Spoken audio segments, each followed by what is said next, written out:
जब जब एफएटीएफ की मीटिंग होती है तभी पाकिस्तान की अदालतें क्यों जागती हैं कि अब इन पे कार्रवाई करनी है? देखिए, मुझे लगता है आप लोग एक कोरिलेशन हमेशा की तरह ड्रॉ करने की कोशिश कर रहे हैं कि जैसे इसका वास्ता आने वाले एफएटीएफ की मीटिंग से है, जबकि बात यह है कि एटीसी जो हमारी सिविलियन कोर्ट है, एंटी टेररिज्म कोर्ट, ये उनका फैसला है। और मैं अगर ओवरऑल स्पीकिंग में देखूं तो हमारी अदालतों ने, जहां तक ये टेररिज्म फंडिंग का या माइनॉरिटीज की प्रोटेक्शन का ताल्लुक है, हमारी अदालतों ने, पाकिस्तानी सिविल कोर्ट्स ने बहुत अच्छे फैसले किए हैं। ख्वा आसिया बीबी का आप केस ले लें, या फिर अभी जो एक मंदिर को वैंडलाइज किया गया है, उन वैंडल्स के खिलाफ आप केस ले लें, बल्कि सुओ मोटोस के ऊपर लिया है हमारे चीफ जस्टिस ने, सुप्रीम कोर्ट के चीफ जस्टिस ऑफ पाकिस्तान। तो मेरा ये सवाल है कि सारे इत्तेफाक बार बार एफएटीएफ की मीटिंग से पहले क्यों होते हैं? फरवरी 2020 में हाफिज सईद को 11 साल की जेल की सजा हुई, उसके एक हफ्ते के बाद एफएटीएफ की मीटिंग थी। नवंबर 2020 में हाफिज सईद को 10 साल की जेल की सजा हुई, वो तब हुई जब एफएटीएफ में डांट पड़ गई थी पाकिस्तान को कि भाई आप लोग टेरर के खिलाफ कोई ढंग से काम नहीं कर रहे हो। और अब लखवी को सजा हो रही है तो फिर कुछ दिन के बाद एफएटीएफ की मीटिंग होने वाली है। ये कोरिलेशन हम बना रहे हैं, ये आपके यहां बना बनाया चलता है? ये आप नहीं, इसका रीजन ये है कि अभी आपने अपने इंट्रोडक्शन में कहा कि वो क्योंकि कोई दूसरा कोई लेंडिंग एजेंसी हमें फंड नहीं देगी या हमें पैसे जो है वो लेंड नहीं किए जाएंगे, तो इस वजह से हम ये कर रहे हैं कि ताकि हमारा फाइनेंशियल पोजीशन खराब ना हो।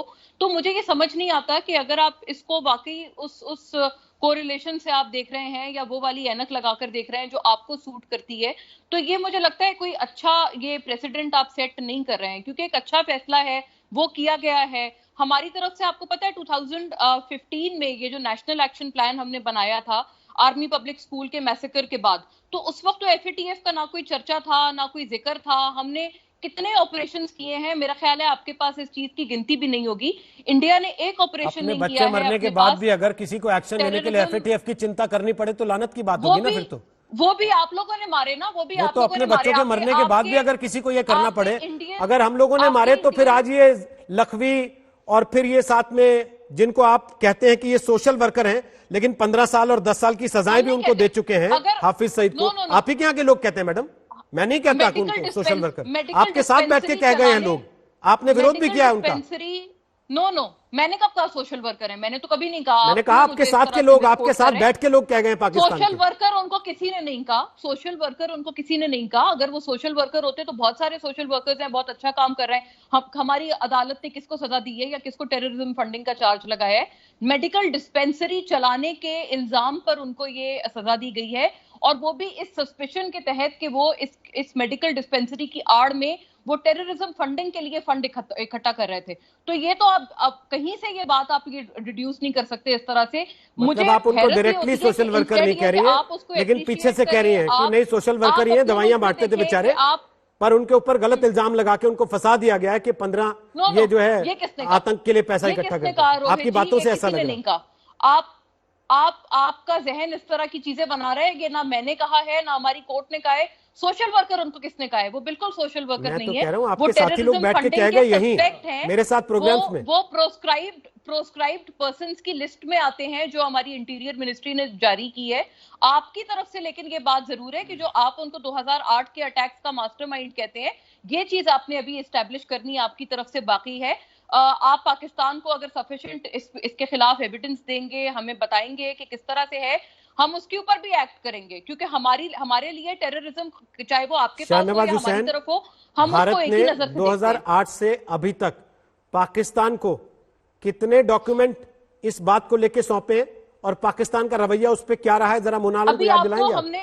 हमने भी डोजियर आपको दिया है रोहित जी, इसका भी जवाब मांगे शाहनवाज जी से कि इनकी गवर्नमेंट ने क्या किया है। वो डोजियर अपने लाइब्रेरी में सजा के तो नहीं बैठ गए मोदी जी। शाहनवाज जी बोलिए। ये मोना आलम आज बड़ी खुश हैं। ऐसे तो पूरे देश को, पाकिस्तान में हर व्यक्ति को आज इस बात का इंतजार करना चाहिए था कि लखवी को फांसी होनी चाहिए थी। अरे आप तो अपने प्रधानमंत्रियों को फांसी पर चढ़ा देते हो, और लखवी की इतनी खिदमत क्यों हो रही है? आपके यहाँ जेल का मतलब है वहां पर सारे इंतजाम देना, ये बड़ी बड़ी कोठी देकर अंदर में रखना। जेल का मतलब क्या है? आप तो सिर्फ एफएटीएफ से बचने के लिए ये टोटके कर रही हैं। आपको डोजियर एक नहीं है, 1000 बार डोजियर दिया है पाकिस्तान को। मतलब क्या है? जो डोजियर जिनके हाथ में जाता है वो खुद टेररिज्म की एक्टिविटी करवाते हैं। आपकी आईएसआई, आपकी आर्मी के बारे में तो बराक ओबामा लिख के गए कि वो मिली हुई थी टेररिस्ट से। आप तो ओसामा बिन लादेन को एबटाबाद में रखे हुए थे। तो जब ओसामा बिन लादेन को आप पाल सकते हैं तो लखवी और हाफिज सईद को 11 साल, 15 साल की सजा देके एफएटीएफ से बचने के लिए, क्योंकि टेरर फंडिंग में आपका मुल्क पहले ही कंगाल है, कहीं और कंगाल ना हो जाए, ये आंख मचोली मत खेलिए।